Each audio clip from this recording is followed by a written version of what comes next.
Mesdames et messieurs les distingués invités, chers compatriotes, haïtiennes et haïtiens de toutes origines, membres de la diaspora, leaders communautaires, ouvriers, artisans, agriculteurs et jeunes bâtisseurs de demain.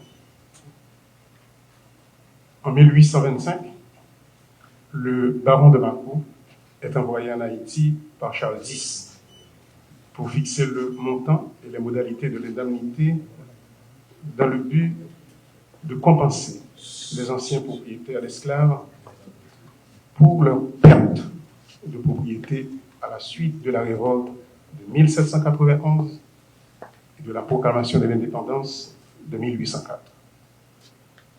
C'est un rapport qui nous a permis de mieux comprendre le contexte qui conduisit l'État monarchique français à imposer en 1825 à Haïti un lourd tribut de 150 millions de francs or. Juste une parenthèse, surtout pour le ministre de la Culture. En 1814, le roi Louis XVIII envoya 3 agents dans l'île d'Oction-Lavé, Gravémont et Franco-Médina, pour traiter avec les Haïtiens sur leur retour sous la domination française. Tandis que le premier fut reçu par Pétion, Christophe fit enfermer le 3e comme étant coupable d'espionnage. Pendant 4 ans, il fut enfermé dans la prison du Cap. Après ce temps, on n'entendit plus parler de lui. Fermons la parenthèse. La publication du rapport Mâcon jette un éclairage sur un pan de notre histoire économique obscurci à dessein pour mieux asseoir dans les esprits un discours de pessimisme anthropologique. Certes, la mauvaise gouvernance, et d'ailleurs héritage d'aujourd'hui, les querelles intestines, les crises récurrentes, somme toute, les aléas d'un État en gestation ont retardé la structuration de son économie au détriment du bien-être collectif. Le prix du sang n'aura donc pas suffi pour libérer les Africains sur l'île de Saint-Domingue du joug de l'esclavage. Comme une forme de négation de notre contribution exceptionnelle à l'histoire de l'humanité, le nouvel État haïtien, né de la glorieuse bataille de Vertières du 18 novembre 1803, a dû se plier aux exigences de l'ordonnance de Charles X, parue le 17 avril 1825. L'indemnité de 150 millions de francs or imposée pour la reconnaissance de l'indépendance d'Haïti représentait 10 années de recettes fiscales pour ce territoire ravagé par la guerre et devait être payée en 5 ans à la Caisse des dépôts et de consignation pour le compte des anciens colons français. De plus, écoutez, chers amis, le ministre de la Marine, le comte de Chabrol, précise pour le porteur de l'ordonnance, en parlant au baron de Mâcon, d'insister que l'emprunt pour honorer l'indemnité soit réalisé en France. Cette sommation doit se lire aujourd'hui comme la réparation pour les préjudices causés aux colons par cette révolution de libération. Le baron missionné par Charles X arrivait en Haïti avec de savants tableaux lui permettant d'expliquer au président haïtien Jean-Pierre Boyer que l'indemnité exigée ne représentait pas grand-chose par comparaison aux pertes véritables des colons. Il avait surtout avec lui une solide canonnière, et c'est clairement sous la menace militaire que les dirigeants haïtiens acceptèrent le compromis proposé. Il nous faut toutefois bien situer les méfaits de la dette issue de cette indemnité scélérate de la matrice de contraintes au développement de cette économie de plantation, jadis florissante bien sûr, mais ravagée par l'effet des chocs de guerre.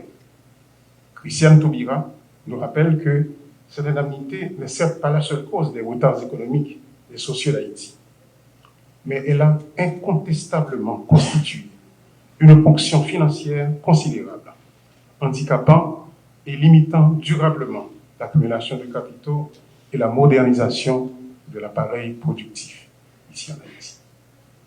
En effet, il faut situer la révolution haïtienne dans le contexte du commerce triangulaire qui constituait jusque-là une source significative de revenus pour les budgets des grandes métropoles européennes. Pour ce faire, un déplacement important de population, entre 11 millions et 12 millions d'Africains, s'est opéré dans les conditions les plus abjectes. De grandes compagnies de commerce, protégées par le pouvoir royal, assuraient la livraison des produits tirés des colonies aux ports européens. Le commerce de Saint-Domingue représentait le tiers du commerce de la France. Cette économie d'extraction contribuait à hauteur de 20% au PIB français en 1778. L'émancipation de cette nouvelle République noire y apportait un grand arrêt qu'il fallait vite réprimer pour éviter toute contamination des autres territoires. En fait, il fallait faire en sorte que les autres perçoivent l'expérience haïtienne comme le chemin à ne pas emprunter. Ce substantif haïtianisme ou haïtianité devait charrier aux yeux des autres rêveurs de liberté des images d'isolement, de pauvreté et de décadence. Donc, un exemple insignifiant, voire stupide. Et d'ailleurs, n'a-t-on pas souvent entendu des hymnes tels « Les Haïtiens n'étaient pas encore prêts pour la liberté ». De grands moyens ont été déployés pour construire cette mémoire alternative de la conquête de la liberté des Haïtiens. L'accord sur l'indemnité a été obtenu sous la menace crédible d'une flotte de 14 navires armés de 128 canons, comme l'a répété d'ailleurs le président Leslie dans la rade de Port-au-Prince. Ce que Blancpain dans ses livres qualifie d'argument diplomatique convaincant. Mais le plus effarant fut le montant des annuités de 30 millions de francs pendant 5 ans et les conditions de paiement de la dette octroyée pour ces engagements. Une analyse sommaire des arrangements financiers pour l'octroi de l'emprunt révèle des photos roses ruisselants, une volonté délibérée de dépecer cet État déjà affaibli par la guerre. L'État haïtien a dû recourir au marché financier de Paris pour la levée des fonds par l'émission d'obligations. Après plusieurs tentatives non fructueuses de mise en marché des obligations haïtiennes, à hauteur de 30 millions de francs pour la première annuité, elle fut finalement abjuguée le 3 novembre 1825. Le consortium Lafitte acheta l'emprunt à 800 francs pour chaque obligation de 1000 francs, émise bien sûr, soit 24 millions de francs. Les 6 millions restants furent versés par le Trésor haïtien à la Caisse des dépôts. L'expression « la double dette » dérive donc de l'ordonnance de l'indemnité à payer aux anciens colons, réduite à 126 millions, et la dette de l'emprunt due aux détenteurs des obligations de 30 millions de francs. Mais ce n'est pas tout, chers amis. Cet État exsangue devait aussi consentir une remise de 50% sur les droits de douane pour tout navire battant pavillon français. Cette ponction sur les finances haïtiennes et l'isolement international concerté par les puissances étrangères auront largement handicapé l'insertion de l'économie haïtienne dans le grand commerce international et constitué des mécanismes néfastes à l'accumulation du capital ici en Haïti. Le consensus outre-Atlantique était d'étouffer dans l'œuf cette émancipation pour éviter la contamination de l'opinion dans les colonies jusqu'alors soumises.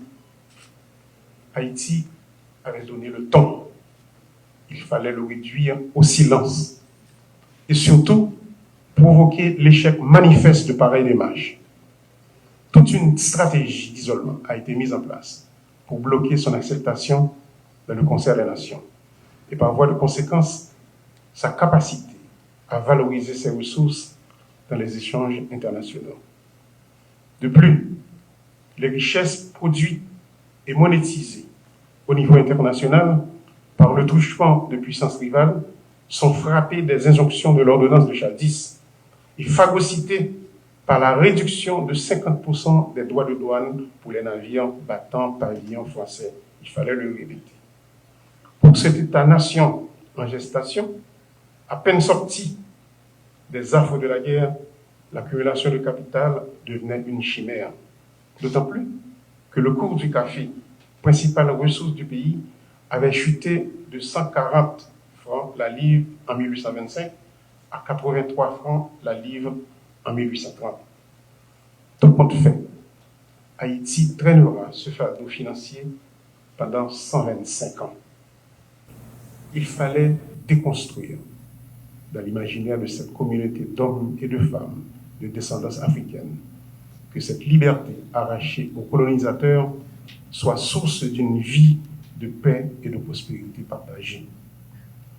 La méthode la plus sûre de freiner la propagation de cette idéologie était de faire de cette terre de liberté un espace de pauvreté incapable même de nourrir sa population. Haïti devait être un État paria, simplement une illusion.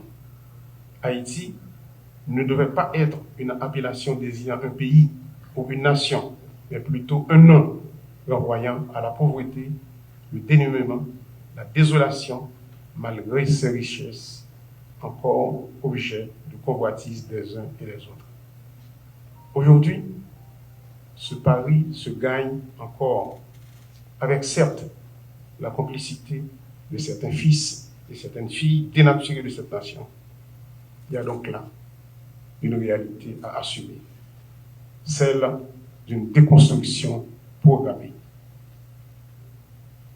Le rapport Macron nous rappelle donc aujourd'hui, à plusieurs niveaux, nous interpelle, aujourd'hui, à plusieurs niveaux, la nécessité d'installer une autre conversation avec la France, ce qui se fera bien sûr avec la commission mixte. De deux, l'obligation de mieux éclairer nos compatriotes et nos partenaires étrangers sur la vraie nature de la violence qui secoue actuellement les fondements de la nation. Et le 3, pour finir, l'urgence de travailler à l'instauration d'un imaginaire collectif à la lumière de la vérité de l'épopée de 1804, à la lumière de la vérité des sacrifices de nos ancêtres. Merci.